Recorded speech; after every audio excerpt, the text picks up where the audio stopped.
Salve, queridos do Mundo Edu! Sejam bem-vindos ao nosso plano de revisões para a tua prova do Enem. Nesses vídeos eu vou estar passando as dicas mais importantes sobre os conteúdos mais quentes e mais cobrados para essa tua prova do Enem. O assunto que abre essa série de vídeos é a famosa cinemática. Eu vou estar revisando principalmente o que é de mais importante para te saber sobre cinemática, o que é mais questionado na prova do Enem e o que é fundamental para te aplicar em outros assuntos. A gente começa a falar naqueles dois movimentos que são mais fundamentais, o MRU e o MRV. Lembrando que o MRU é aquele movimento, o movimento retilíneo e uniforme, onde a velocidade do móvel ela é constante. Isso faz com que o móvel não tenha uma aceleração. E o outro movimento, o oposto ao MRU, o famoso MRV, é o movimento retilíneo uniformemente variado. É um movimento onde a velocidade ela varia, a maneira como a velocidade varia é crescente ou decrescente, sempre em proporções iguais. Isso acaba fazendo com que esse móvel ele tenha uma aceleração constante, ou seja, a taxa de crescimento ou a taxa de decrescimento da velocidade é sempre a mesma. E uma coisa que é importante salientar é que o MRV ele pode ser separado em dois tipos, o acelerado e o retardado. O acelerado é quando a velocidade ela cresce, o móvel anda cada vez mais rápido, e o retardado é aquele movimento onde a velocidade decresce, o móvel anda cada vez mais devagar. Vale lembrar também dos casos de MRU e casos de MRV.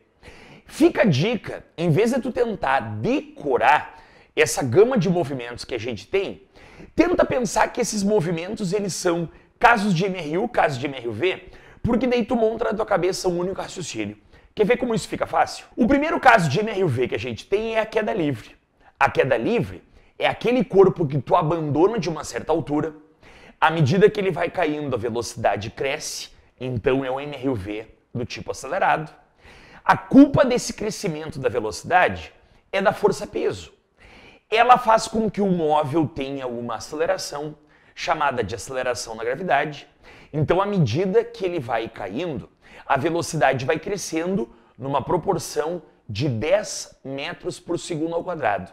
Esse é o valor médio da aceleração na gravidade aqui na Terra. E é importante lembrar que o movimento de queda livre ele tem uma relação do tempo de queda e da altura. Quanto mais alto o corpo for abandonado, maior vai ser o tempo de queda e, consequentemente, maior vai ser a velocidade com que ele chega no nível de referência. Fica a dica, porque é uma das questões mais pedidas na prova do Enem. O segundo movimento, o lançamento vertical para cima, é um típico MRV. O corpo ele é lançado verticalmente para cima de um certo nível de referência. A velocidade na subida ela é decrescente, porque contra a velocidade existe a força-peso e, consequentemente, a aceleração na gravidade. O movimento de subida ele é um movimento tipicamente retardado. O móvel sobe e a velocidade diminui no passar do tempo. Até ele chegar num ponto que é chamado de altura máxima, onde a velocidade é zero, somente a velocidade é zero, e a partir desse ponto ele retorna ao nível de referência. O movimento de descida é um movimento acelerado.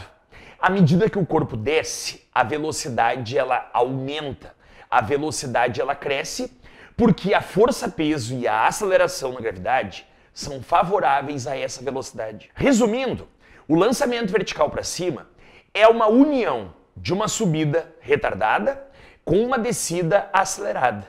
E lembra de uma coisa, quanto mais alto o corpo subir, maior é o tempo de permanência no ar. Lembra também que o tempo de subida e o tempo de descida, eles são iguais se o móvel subir e descer a alturas iguais. E uma dica que é extremamente importante é o seguinte, se no nível de referência tu lançou o corpo com uma velocidade, quando ele estiver retornando e chegar nesse ponto, ele vai chegar exatamente com a mesma velocidade que tu lançou. É impossível nas mesmas alturas a gente ter velocidades de valores diferentes. Isso não acontece no lançamento vertical para cima. O terceiro movimento já é chamado de movimento bidimensional e aí já vai ser uma união de um MRU e de um MRV.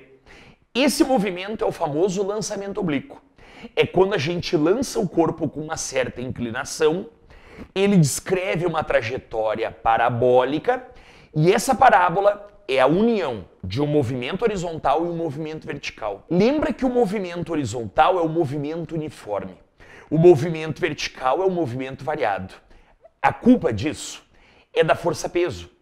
Ela age somente na vertical. Ela cria uma aceleração apenas na vertical. Então só a velocidade da vertical é que vai variar. À medida que o corpo vai subindo, a velocidade diminui. É um movimento retardado.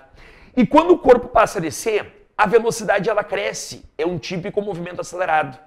E lá naquele ponto mais alto, a velocidade é nula, somente a velocidade de subida, somente a velocidade vertical. E o movimento horizontal, ele é um movimento uniforme, porque não tem nenhuma força e, consequentemente, não tem nenhuma aceleração agindo nessa direção. Então a conclusão que a gente chega é que esse movimento, o lançamento oblíquo, ele é resultado da união de dois movimentos que ocorrem ao mesmo tempo.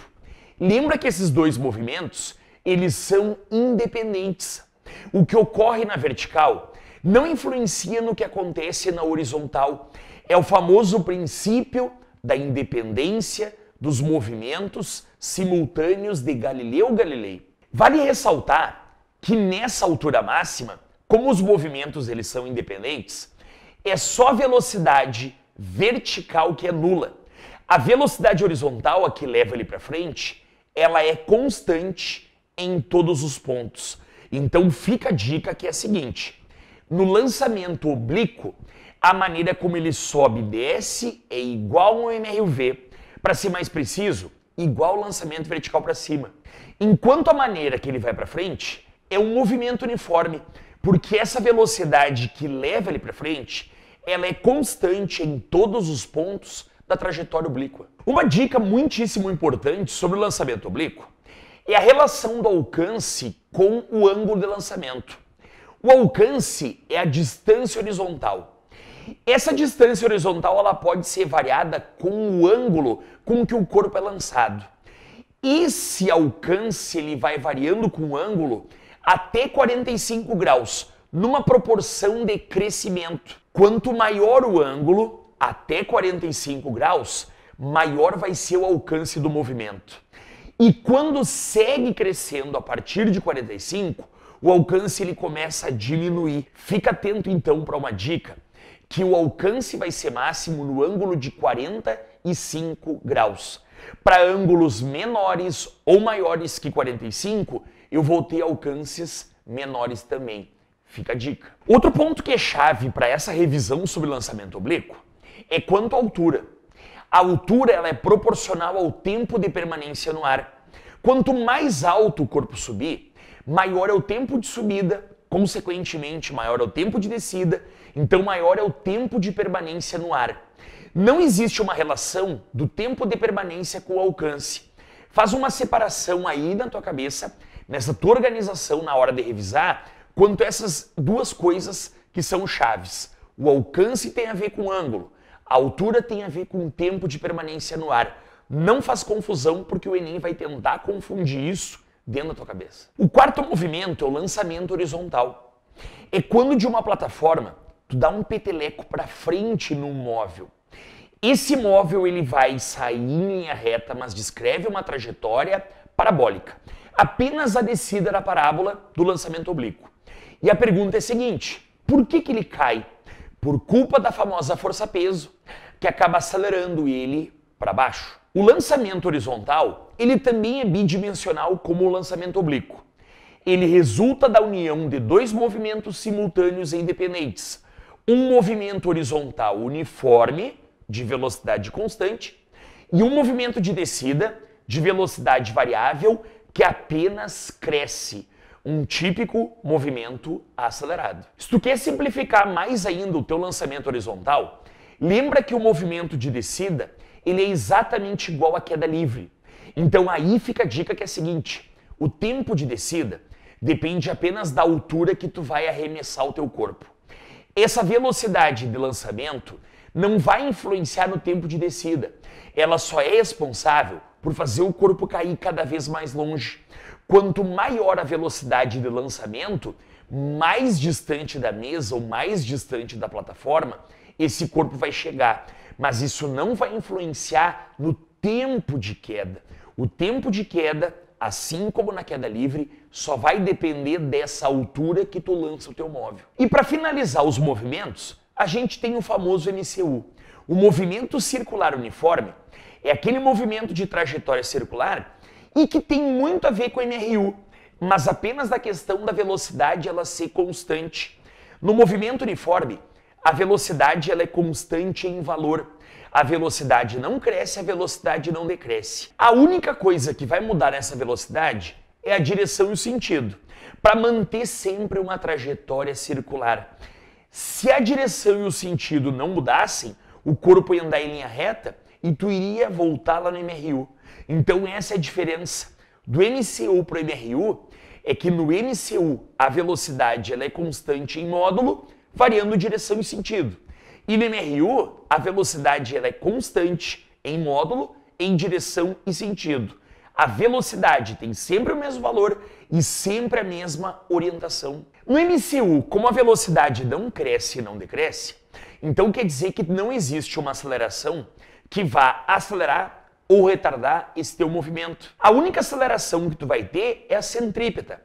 Ela é responsável por fazer a velocidade inclinar, fazendo com que o corpo mantenha a trajetória circular. Toma cuidado, porque tem muita gente, inclusive na prova do Enem, que acaba se confundindo, achando que a aceleração tem função de crescer ou decrescer a velocidade. No MCU, isso não acontece. Dois casos típicos de MCU é a transmissão por eixo e a transmissão por correia. A transmissão por correia são aquelas engrenagens que tem na bicicleta que são ligadas pela correia, lá no pedal e no pneu. A correia é o elemento transmissor de velocidade. Quando tu pedala a bicicleta, a correia faz com que essa velocidade com que tu está pedalando seja transmitida para a engrenagem de trás.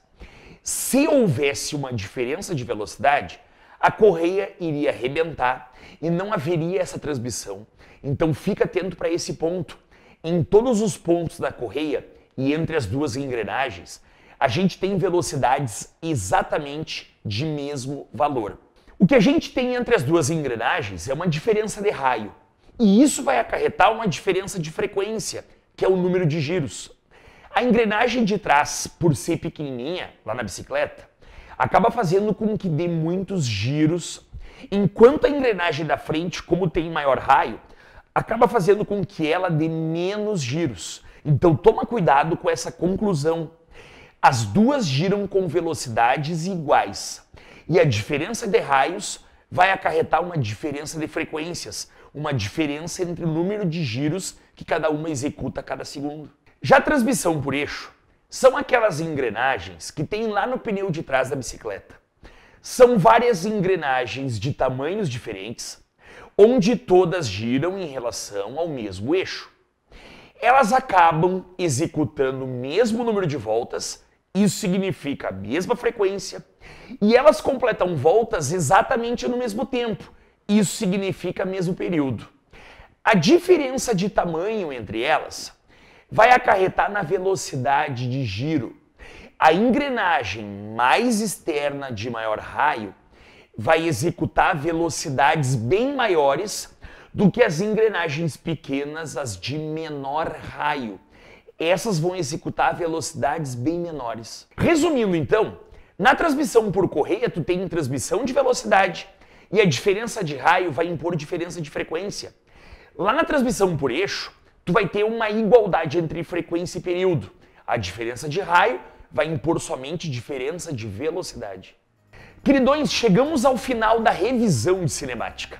Fica atento porque tu vai ter uma questão exclusiva de cinemática ou tu vai ter uma questão de cinemática aplicada como pré-requisito em outras questões, em outros assuntos desse teu plano de física. Te liga nas revisões e rumo ao topo do Enem. Tchau, tchau e até mais.